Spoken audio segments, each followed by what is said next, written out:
हे भैया मेरी बात मान जाओ। बहुत जन्म हो गए भटकते भटकते, अब मनुष्य जन्म तुम्हारे को परम विश्राम के लिए मिला है। शांति, आनंद, प्रसन्नता, जहां दुख का, चिंता का, शोक का, उद्वेग का लेश भी नहीं है, ऐसा आनंद। संसार में सुख भासता है नहीं।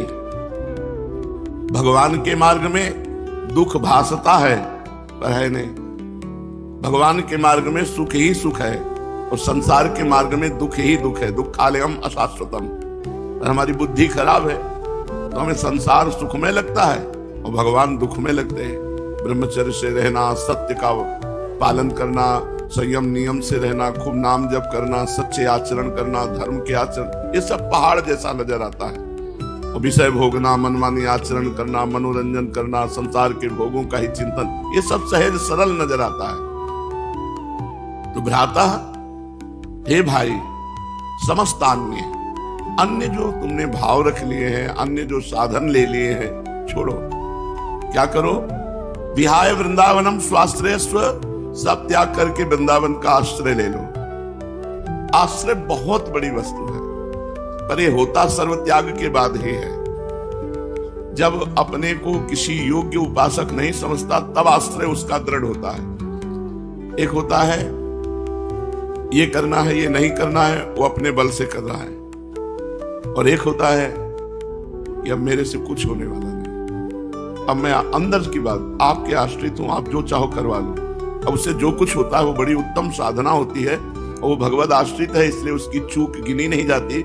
राहत न प्रभु चित्त चूक किए की, करत सुरत सै बार हिये की। इसने हृदय से मेरा आश्रय लिया है, ये भगवान बार बार याद करके उसकी हर चूक को, हर गलती को क्षमा कर देते हैं और उसको भगवत प्राप्ति होती है। तो कह रहे हैं ये बहुत विचित्र बात है कि प्रारब्ध के अनुसार यथा तथा प्राक्तन, वासना या वासना के अनुसार अब जो शरीर की स्थिति है, वाणी की स्थिति है, हृदय की स्थिति, विचेष्टता, अब तुम चिंता मत करो, भगवत प्राप्ति हो जाएगी, क्योंकि तुमने सर्वस्व का त्याग करके वृंदावन का अखंड वास स्वीकार कर लिया है। श्रीपाद कह रहे हैं अब प्रारब्ध के अनुसार या वासना के अनुसार शरीर से जो चेष्टाएं हो रही, हृदय से जो संकल्प बन रहे, वाणी से जो बोल रहे हो, निश्चिंत हो जाओ, उसकी चिंता मत करो, अब तुम्हें भगवत प्राप्ति हो जाएगी। बहुत विचित्र बात है, ऐसा छूट नहीं मिलती। प्राय होता है कि अवश्य में भोक्तव्यम कृतम कर्म शुभाशुभम, जो शरीर से करोगे, हृदय से करोगे, वाणी से करोगे, वो तुम्हें भोगना पड़ेगा। यहां कह रहे यथा तथा प्राक्तन वासना वसात शरीरम, वासना वसात शरीरम वाणीम हृदयम विचेष्टता। यथा तथा, जैसे तैसे, प्रारब्ध के अनुसार या वासना के अनुसार। अब बोलो इसके आगे आपको क्या छूट मिले? तुम केवल अखंड वृंदावन वास को पकड़ो कि इस शरीर से अब मैं कभी बाहर नहीं जाऊंगा, बस छोड़ दो सब कुछ वृंदावन के ऊपर। जैसे प्रारब्ध तुम्हें रखे वैसे शरीर, हृदय, वाणी को रहने दो। वासना वसात शरीरम, वासना के वशीभूत होकर यह शरीर है या हृदय है या वाणी है, विचेष्टता, तुम कोई चिंता मत करो, कोई चेष्टा मत करो, तुम्हें भगवत प्राप्ति हो जाएगी। ऐसी बात तो हमने कहीं नहीं पढ़ी, शास्त्रों में ऐसी बात कहीं नहीं पड़ी, और ये आश्रय है, इसलिए इसमें कोई संशय नहीं। सुग्रीव जी ने कभी बैठ करके भगवान का भजन नहीं किया। हनुमान जी की कृपा से सुग्रीव जी और श्री रामचंद्र जी की मित्रता हुई, अग्नि को साक्षी करके। भगवान सत्य प्रतिज्ञ है, भगवान सच्चिदानंद है। भगवान ने सुग्रीव की मित्रता स्वीकार की। सुग्रीव मित्रता नहीं कर रहा था, अपनी आई हुई विपत्ति को टालने के लिए भगवान का आश्रय ले रहा था। बड़ी भारी विपत्ति थी, उसका भाई बाली महाबलशाली, कहीं भी उसे ठहरने का ठौर नहीं था, पर ऋषिमुख पर्वत पर ऋषि के शाप के कारण वहां आता नहीं था, इसीलिए सुग्रीव अपने परिकर के साथ वहां जान बचाए हुए पड़ा था। जब देखा कि दो राजकुमार, एक श्याम एक गौर सिंहवत चले आ रहे, तो उसने समझा बाली तो यहां आ नहीं सकता, हो सकता है उसने हमें मारने के लिए किसी को भेजा हो। तो हनुमान जी से कहा पता लगाओ, अगर ये मारने आ रहे हैं तो इनसे लड़ तो पाएंगे नहीं, क्योंकि इनकी अजान भुजाएं, इनका विक्रम, इनका तेज देखकर मैं भाग पड़ूं यहां से। हनुमान जी महाराज भगवान के समीप गए, प्रणाम किया और कहा ये कठोर भूमि, कोमल पद, आप किस हेतु से यहाँ वन में विचर रहे हैं? भगवान ने कहा अपने पिता की आज्ञा का पालन करने के लिए 14 वर्ष का वनवास हमें मिला है। पूरा परिचय हनुमान जी ने प्राप्त किया, फिर अपना परिचय दिया, फिर भगवान को कांधे पे विराजमान करके ऋषिमुख पर्वत पर लाए, सुग्रीव से मित्रता कराई। मित्रता हो जाने के बाद भी भगवान पर उसे विश्वास नहीं। उसने कहा प्रभु बाली बहुत बलवान है, क्या आप मार सकते हैं? कहीं भी प्रेम या भक्ति नहीं दिखाई दे रही। प्रभु यदि ये ताल के वृक्ष और एक राक्षस की हड्डियां थी, पहाड़ की पहाड़, अगर इनको बाणों से बेंध कर चूर चूर कर दो तो मुझे विश्वास हो जाएगा कि आप बाली को मार सकते हो।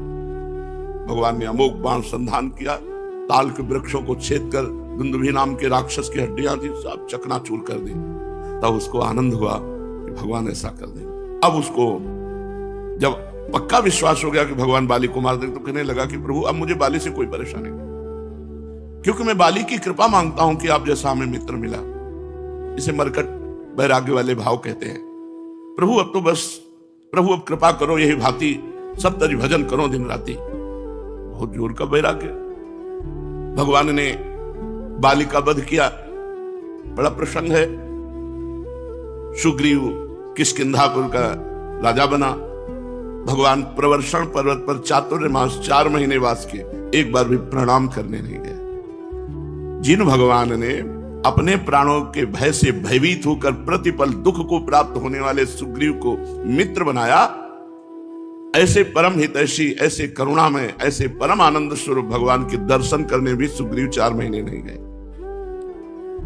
लक्ष्मण जी से भगवान श्री रामचंद्र जी ने कहा लक्ष्मण सीता की शुद्ध तो मिली नहीं, सुग्रीव कह रहे थे सहयोग करेंगे तो एक को बार आए नहीं।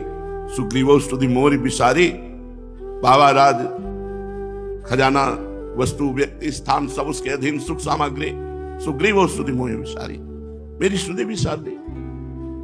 भगवान के इस वचन सुनकर लक्ष्मण जी ने कहा प्रभु आदेश कीजिए। बोले नहीं, हमने मित्र स्वीकार किया है। वो तो स्वार्थवशात मित्र माना, लेकिन हमने मित्र स्वीकार किया, इसलिए मारना नहीं, केवल जगाना है। वो विषय में सो रहा है, उसे जाके जगाओ कि जिस बाण से बाली को मारा था वो बाण भी तूड़ीर में है, बस इतना बोल देना। लक्ष्मण जी गए, धनुष की टंकार की, सुग्रीव कांप गए। हनुमान जी से पता लगा, बोले बहुत गुस्सा है। तारा को आगे करके, हनुमान जी को आगे करके लक्ष्मण जी के चरण पकड़ लिए। लक्ष्मण जी ने कहा प्रभु ने संकेत किया है कि जिस बाण से बाली को मारा था वो बाण भी तूड़ीर पे ज्यों का त्यों विराजमान है। तुरंत भगवान की हम ये कथा से शिक्षा ली कि सुग्रीव की ना भगवान के चरणों में प्रीति है, ना विशुद्ध भक्ति से आश्रय लिया है, केवल संकट निवृत्ति से भगवान का आश्रय लिया। तो भगवान अयोध्या में जब विजय प्राप्त करके लंका से आते हैं तो अयोध्या वासियों को कहते हैं कि इनके बल से मैंने लंकाधिपति रावण पर विजय प्राप्त की। सुग्रीव का वो सम्मान करते हैं। हमारे प्रभु का, श्री हरि जी का ऐसा करुणामय स्वभाव, आश्रय ले लेने मात्र से सोई करतूति विभीषण केरी। जिस दोषों से कहीं ना कहीं रावण निंदनीय माना गया था, उन कुछ दोषों को विभीषण जी के हृदय में भी पाया गया। जेहि अगबधेउ व्याध जिमि बाली, सोई सुकंठ पुनि कीन कुचाली। जिस अपराध के कारण बाली को मारा वही अपराध, वही कुचाली सुग्रीव के भी जीवन में थी। वर्तमान में सोई करतूत विभीषण केरी, सपने हो राम न तिन तन हेरी। जन अवगुण प्रहुमान न काऊ, दीन बंधु अति मृदुल स्वभाव। भगवान का बड़ा करुणामय स्वभाव है। नाम जप करते हुए सब में भगवत भाव करके अपने आप का उद्धार कर ले। समझो रे भाई, समझो रे, अरे हिया नहीं रहना, करना अंत पयाना। जाना है भाई, जाना है, मरना है भाई, मरना है, आज नहीं तो कल मरना है। गंदे विषय सेवन करके नहीं, भगवान नाम जप करके, अच्छे आचरण करके, भगवत प्राप्ति करके मरना है। यदि हम इस मनुष्य शरीर से भगवत प्राप्ति नहीं कर पाए तो हमारे दुख का अंत नहीं होने वाला। प्रेम भक्ति की रीति समुझ कर हित सो राम रिझावे, गोविंद के कौतुक गुण लीलाता को ध्यान लगावे।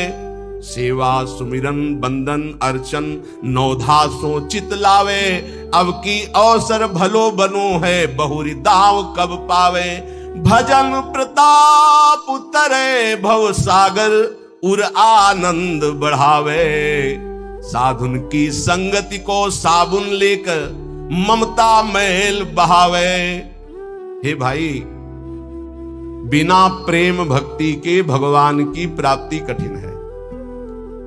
गोविंद के चरणारविंद का आश्रय लेकर नाम जप करते हुए जो लीला गाते हैं, अर्चन बंदन करते हैं, नौधा भक्ति करते हैं, उनके हृदय में प्रेम लक्षणा भक्ति जागृत होती है। ये प्रेम लक्षणा भक्ति साधु संग से आती है। साधु संग रूपी ऐसा साबुन है कि ममता रूपी मैल धुल जाता है, और जहां मन ममता रूपी मैल से रहित हुआ तहां प्रेम प्रकाशित हो जाता है। प्रेम प्रकाशित होने में जो बाधा है, भक्ति करते हुए और साधु संग करते हुए भी यदि प्रेम प्रकाशित नहीं हो रहा तो ये कुछ बाधाएं इसमें वर्णन की गई हैं। ध्यान से सुन लो और इनको कभी करना नहीं तो प्रेम भक्ति जरूर जागृत हो जाएगी। पहला, आहार दोष। ध्यान में बैठा लो या लिखते जाओ। आपको साधु संग मिल गया है, नवधा भक्ति कर रहे हैं, लेकिन प्रेम नहीं प्रकट हो रहा है। जैसे आप वृंदावन धाम वास कर रहे हैं, सत्संग कर रहे हैं, नाम कीर्तन कर रहे हैं, प्रेम नहीं प्रकाशित हो रहा है, तो इन दोषों को देख लो आपके अंदर है क्या। पहला है आहार दोष। आहार दोष बुरी कमाई से जो अन्न आता है वो बुद्धि को भ्रष्ट कर देता है। इसीलिए हम आकाश वृत्ति से जीते हैं। आकाश वृत्ति, हमारे पास वही अन्न आएगा जो श्री जी पास करेंगे। नहीं, हिम्मत नहीं किसी के यहां रख दे। यहां शासन है सहचरियों का। यहां ऐसा नहीं कि कोई पापात्मा आवे और आके गड्डी रख के चला जाए, ऐसी हिम्मत नहीं, उसके कदम नहीं उसके अंदर प्रवेश कर सकते। यहां शासन है, अव्यक्त शासन है। अगर यहां 100 रुपया कोई रखता है तो मेरी लाडली जू से प्रेरित होकर रखेगा, अन्यथा नहीं। इसीलिए 2 प्रकार से हमारा भोजन चलता है। एक तो ब्रजवासियों की टूक मांग के आते हैं, और दूसरा आकाश वृत्ति से जो आता है, बिना मांगे, बिना इशारा किए और बिना किसी प्रकार का सम्मान दिए। ये नहीं कि आप अर्थ देने वाले हो तो आपको एकांत में बुलाकर जयमाला पहनाई जाए, जय हो आपकी, आप बिल्कुल नहीं। और हो सकता है कि आपको कटु वचन सुनने पड़े और फिर आप रखो तो तुम बहादुर ने लेके जाओ। लक्ष्मीपति जिनके सेवक हैं, उनके सेवक हैं, इसलिए हर अन्न का कण पवित्र होगा। यहां का हमारी स्वामिनी के द्वारा प्रेरित जो आता है वो हृदय से स्वीकार है। इसलिए कहीं भी किसी भी तरह का इशारा, दान पेटी, कोई ये सब नाटक कि भाई यहां इतने भरो, इतने भरो, कहीं कोई अगर कोई बाहर कर रहा है तो नौटंकी नाटक करके अर्थ एकत्रित करने वाला वो अपराधी माना जाएगा। इस पूरे राधा केली कुंज के भागवतिक विधान में किसी भी तरह के अर्थ का प्रवेश नहीं है। हम भिक्षुक हैं, हमारा भरण पोषण स्वामिनी से होता है। किसी के हृदय में ऐसे किया, स्वामिनी जी के आगे चढ़ गया, उसी से बिजली का बिल, उसी से उदर पोषण होता है। और ये हम इसलिए नहीं सुना रहे कि तुम चढ़ा देना। हम तो कसम खवाई सत्संग में कि जिनको ये लगता हो कि मेरे द्वारा चलता है, तुम्हें इष्ट की कसम है, यहां चवन्नी मत चढ़ाना। हम देखते हैं अपने स्वामी को, तुम्हारे से हमारा नहीं चलता, हम स्वामी से देखते हैं जिनसे अनंत ब्रह्मांड। तुमने सहयोग किया था ब्रह्मांड बनने में, क्या अनंत ब्रह्मांड एक संकल्प में बन गए, उनके हम दास हैं। तो जो अधर्म की कमाई से, अधर्म की कमाई कैसे होती है? जहां हमारा धर्म कहता है कि ये नहीं लेना चाहिए, हम उसे लेते हैं। जहां हमारा धर्म कहता है ये नहीं करना चाहिए, उसे हम करते हैं और फिर वो अर्थ लेते हैं। कई तरह के अधर्म की कमाई होती है। इसको हमने देखा भ्रमण के समय में। जैसे कहा जाता है कि आपका ब्लैक व्हाइट हो जाएगा, ऐसा हमने नहीं कहीं पढ़ा, शास्त्रों में नहीं पढ़ा, संतों से नहीं सुना। धर्म से 10 रुपया कमाओ, 4 रोटी बनाओ, 1 रोटी में 4 टुकड़े कर लो, 3 में तुम पाओ। एक गाय को दे दो, कौआ को दे दो, एक भिक्षुक संत को दे दो, एक ऐसे डाल, कोई जीव जंतु खा ले, इसे कहते हैं। वो तुम्हारा धन और पवित्र हो गया। पापाचरण करके आओ, 1 लाख में 10,000 दो, नरक जाओगे, क्योंकि वो 10,000 जो खाएगा उसकी बुद्धि भ्रष्ट हो जाएगी। आहार दोष। जब द्रौपदी जी और महाराज युधिष्ठिर और भगवान श्री कृष्ण भीष्म पितामह को घेरे हुए प्रश्न उत्तर हो रहे हैं, तो बहुत शास्त्र का ज्ञान दे रहे हैं, बहुत हजारों प्रश्नों के उत्तर भीष्म पितामह जी ने दिए। तो जब धर्म का उपदेश कर रहे थे तो कहा रुको पितामह, ये वही बुद्धि है उसी महापुरुष की जो सभा में बैठा था, मुझे वस्त्रहीन किया जा रहा था, मैं चीख चीख के पूछ रही थी क्या ये धर्म है? उस समय ज्ञान तुम्हारा कहां चला गया था जो आज ज्ञान उपदेश कर रहे हो? तुम मुस्कुराए और कहा बेटी तुम्हारा प्रश्न धर्मयुक्त है। वो सब बह गया, 6 महीने बाणों की सैया पर वो खून बह गया है। इस समय मैं शुद्ध हूं, जो प्रश्न करोगे ठीक धर्मयुक्त उत्तर होगा। उस समय पापी दुर्योधन का अन्न खाने से मेरी बुद्धि मलिन हो गई थी। उदाहरण दिया कि एक परमहंस जी जंगल में कंदमूल फल खाकर रहते थे। एक दिन राजा की दृष्टि पड़ी, श्रद्धालु था, साष्टांग दंडवत की महाराज महल पधारिए और अपने चरणामृत से चरण रज से महल को पावन करें और प्रसाद पाए। मना कर दिया, हम तो कंदमूल फल खा गए। चला, दूसरी बार फिर आया, तीसरी बार फिर आया। मन में आया चलते, ठीक है। राजा बहुत प्रसन्न हुआ, आदर के साथ ले गया, महारानी ने स्वयं बनाया, महाराज संत भगवान ने पाया। अब जब जंगल में आए तो मन नहीं लगा भजन में। कहां सूखे कंदमूल फल और कहां रसीला वो भोजन राज परिवार का और रानी के हाथ का बना। अब तो अच्छा दृश्य देखने की इच्छा नहीं होती हो, गुलरी पाकर यही फल जंगली। बस अब ये इंतजार था कि राजा आ जाए और निमंत्रण दे दे। अन्न का प्रभाव, राजा आया, संकल्प ऋषि का, महाराज वो पहले बार में हाँ वो तो आप बड़े भगत हो, एक बार जाके हमने देख लिया, बड़ी श्रद्धा है। दोबारा गए तो प्रसाद बना रही थी रानी, तो दृष्टि गई हार पे। हार श्रृंगार उसमें रखा हुआ था, पेटी से खोल अपनी झोली में डाल लिया, बैठ गए, प्रसाद पाया, चले आए, झोली टांग दी। सायंकाल रानी जब श्रृंगार के लिए बैठी तो देखा और पेटी खाली, हार नहीं। तो उनका महाराज यहाँ किसी चोर का प्रवेश है नहीं, आपके वही सन्यासी जी जो आए थे वही ले गए। बोले ऐसा नहीं, वो तो बहुत त्यागी बैरागी, वो हार क्या करेंगे? बोले हमारी दास दासियां, निजी दास दासियां, ये कहीं बाहर नहीं जाती हैं, तो ये क्यों चोरी करेंगे? इनका और कोई है नहीं, ये तो हमारी सेवा में रहती है। राजा को भी पक्का प्रमाण लगा कि संत, पर उन्होंने कहा नहीं, हमारे संतों की अवहेलना होगी, आप इस शब्द मत उच्चारण करो, मैं दूसरा बनवा देता हूं। 2-4-5 दिन वो उपवास किए संत भगवान, तब उन्होंने जंगल से फल लाने की सोचा, झोली में हाथ डाला तो देखा वो हार। उनका ये हार कैसे आ गया? वो मैंने चोरी की, ये कितना निंदनीय मेरी बुद्धि हो गई, कैसे मैं निकृष्ट हो गया। हार लिया और ऐसे मैं चोर हूं, मैं चोर हूं, वहीं से कहते हुए राज दरबार में मैं चोर हूं। महाराज उतरे, दंडवत किया, कहा महाराज आप चोर नहीं, नहीं मैं चोर हूं, मैंने हार चोर। बोले महाराज मैंने परीक्षा के लिए आपकी झोली में डाला था और उनको ऐसे ले गए कि सभा को कहीं ये न लगे कि संत ऐसे होते हैं। एकांत में ले गए और बोले महाराज आप ही चोरी करने वाले हो, आप ही ईमानदारी से वापस लाने वाले, मेरी समझ में नहीं है। तो बोले शास्त्रों में जो लिखा है, आप कल सुने थे चर्चा में, प्रताप रुद्र जी के दर्शन के लिए भी महाप्रभु ने निषेध कर दिया था। राजअन्न निषेध माना गया है अगर वो वैष्णव भक्त ना हो तो। बोले ये राजअन्न का प्रभाव है कि मेरी बुद्धि लुभायमान हो गई और स्वर्ण की चोरी कर ली, कई दिन से भोजन नहीं पाया, वो सूख गया, रक्त जल गया, तो इसलिए अब मेरी बुद्धि शुद्ध हुई। ये तुम्हारे अन्न का दोष है जो हमने 2 बार पाया, उससे मेरी बुद्धि पतित हो गई।